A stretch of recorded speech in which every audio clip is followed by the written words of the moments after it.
नमस्कार दोस्तों, आज फिर मैं आपके बीच उपस्थित हूँ एक नए वीडियो के साथ। और आज का वीडियो बहुत ही रिलेवेंट टॉपिक पर है। जैसा आप सबों को पता है, उत्तराखंड में 4 धाम यात्रा की शुरुआत हो चुकी है।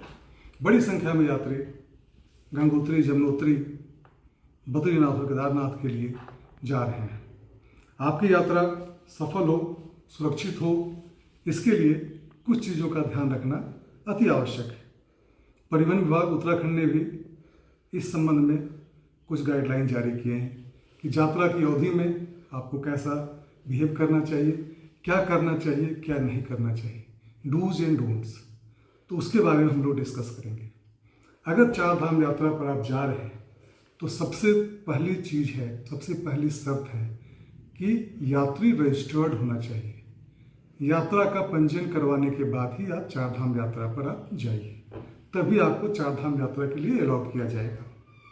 अब आप 4 धाम यात्रा पर जा रहे हैं तो 2 तरीके से जा सकते हैं। आप अपनी प्राइवेट गाड़ी से भी जा सकते हैं, आप अपने कार से जा सकते हैं। उसमें वही है कि आप पंजीयन करवा लीजिए, उसके बाद ट्रैफिक नियमों को फॉलो करते हुए सुरक्षित रूप से 4 धाम यात्रा पर जाइए।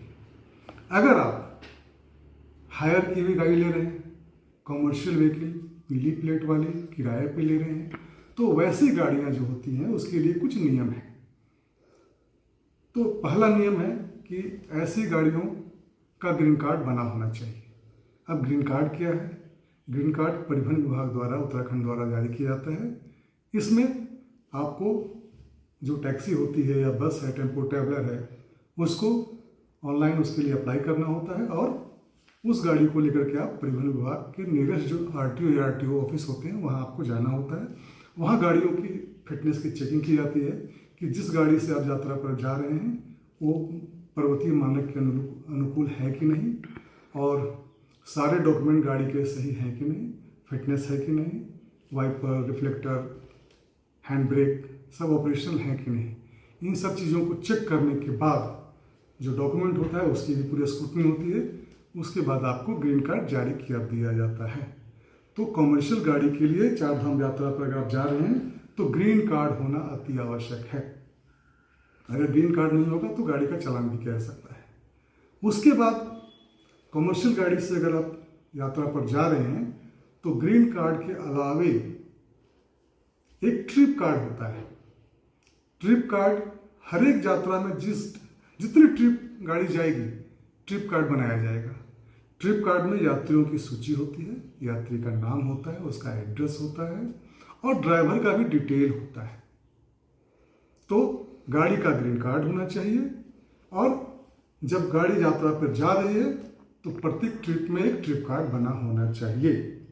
ग्रीन कार्ड और ट्रिप कार्ड बनाने की जो प्रक्रिया है ऑनलाइन है। इसका साइट मैं आपको बता देता हूँ, greencard.uk.gov.in।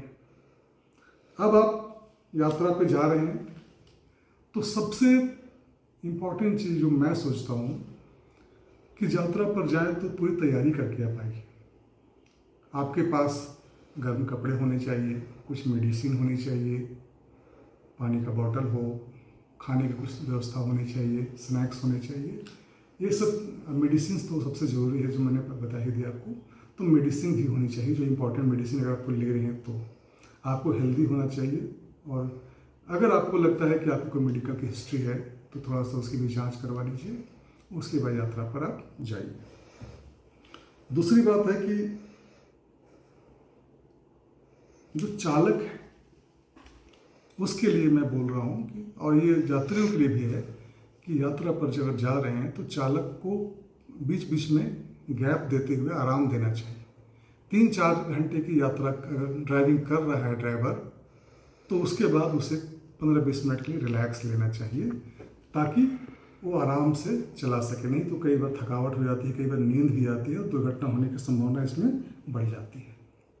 ड्राइवर के लिए एक बात मैं बोलूँगा कि आप अपने लेन में चलिए, बाईं ओर चलिए और जहाँ भी तीखे मोड़ हैं, पर्वतीय क्षेत्रों में मोड़ काफ़ी होते हैं, तो वहाँ आप हॉर्न जरूर बजाया कीजिए। एक चीज़ और भी है, कई बार दुर्घटना ऐसी हो जाती है कि गाड़ी पार्क करते समय तो ढलान काफ़ी तीव्र होता है, तो गाड़ी वैसी जगह पार्क कीजिए जहाँ लैंडस्लाइड जोन नहीं है और क्लियर है बाईं साइड में पार्क कीजिए। साथ ही साथ हैंड ब्रेक जरूर लगाना है।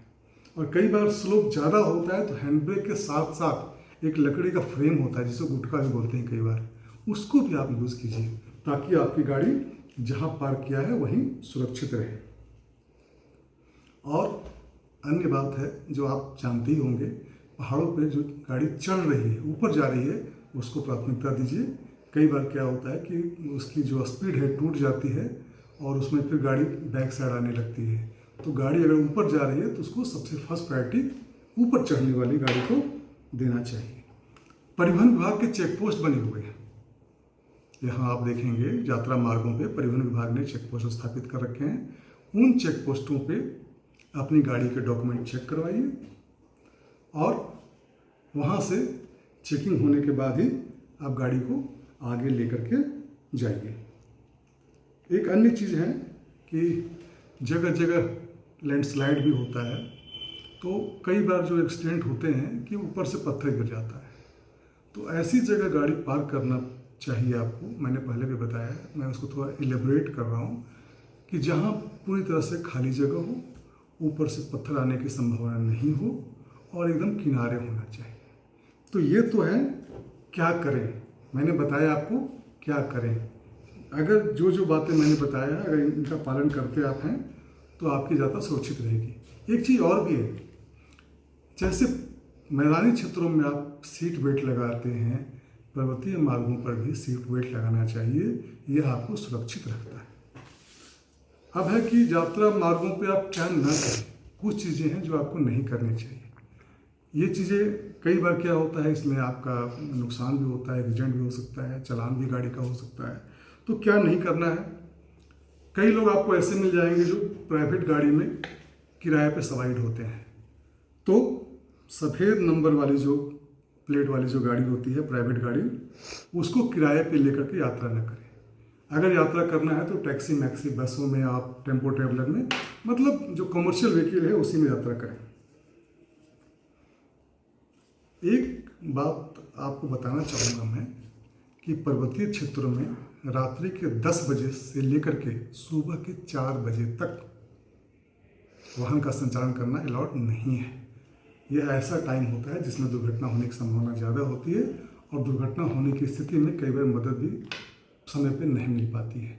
इसलिए इस अवधि में गाड़ी का संचालन किया जाना अलाउड नहीं है।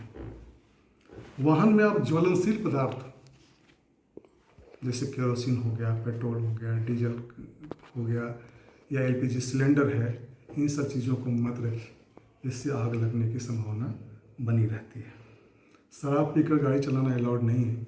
आप यहाँ आएंगे तो देखेंगे जगह जगह गाड़ियों की चेकिंग होती है।